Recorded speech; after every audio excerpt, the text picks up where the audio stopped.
যুদ্ধ চলছে দীর্ঘদিন ধরে।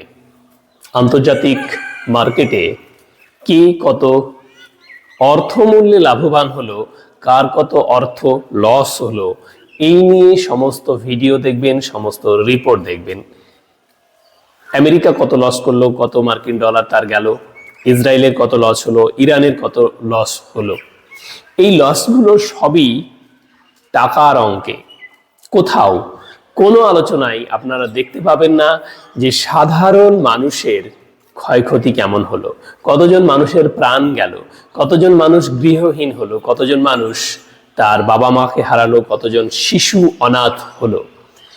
এই যুদ্ধের সমীকরণটা বারবার করে যেভাবে মূল্যায়ন করা হচ্ছে সেটা শুধুমাত্র অর্থনৈতিক মূল্যায়ন। ইরান চাইছে আমেরিকাকে অর্থনৈতিকভাবে দুর্বল করতে, আমেরিকা চাইছে ইরানকে অর্থনৈতিকভাবে দুর্বল করতে। এই যে সমীকরণ, এখানে কোথাও আপনি আমি আমরা যারা সাধারণ মানুষ, এই সাধারণ মানুষের ভূমিকার কথা, সাধারণ মানুষের জীবনের কথা, সাধারণ মানুষের প্রাণের মূল্যের কথা কোথাও বিবেচিত হচ্ছে না।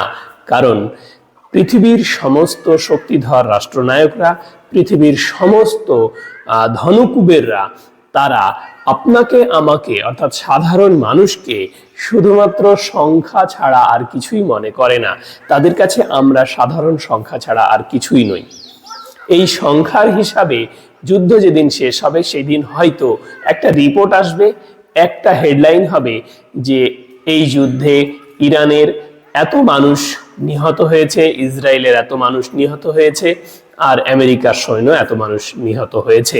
সেই মুহূর্তে আপনি আমি আমরা যারা সাধারণ মানুষ, আমাদের কোনো জীবনের মূল্য রাষ্ট্রনায়কদের ক্ষেত্রে নেই, সে আন্তর্জাতিক ক্ষেত্র হোক কিংবা স্বাভাবিক একদম আমাদের দেশীয় ক্ষেত্রে বা লোকাল ক্ষেত্রে। আমরা সাধারণ মানুষরা শুধুমাত্র তাদের কাছে পণ্য, শুধুমাত্র তাদের কাছে একটা ছোট্ট সংখ্যা। আপনাকে আমাকে 1 2 3 4 5 6 7 8 9 করে গণনা করা হবে এবং গণনা করা হয়। ঠিক একইভাবে গণনা করা হবে এই যে পশ্চিমবাংলায় ভোট শুরু হয়েছে, এই ভোটের ক্ষেত্রেও। তাই আসুন আমরা সাধারণ মানুষেরা কখনো কোনো রাষ্ট্রনায়কের প্ররোচনায় পা দিয়ে নিজেদের জীবনকে শেষ না করি।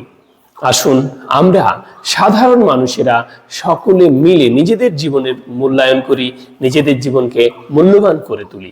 এই ধরনের ভিডিও পেতে অবশ্যই চ্যানেলটিকে সাবস্ক্রাইব করবেন, পাশে থাকবেন। যদি ফেসবুক থেকে দেখেন পেজটিকে ফলো করবেন। ধন্যবাদ।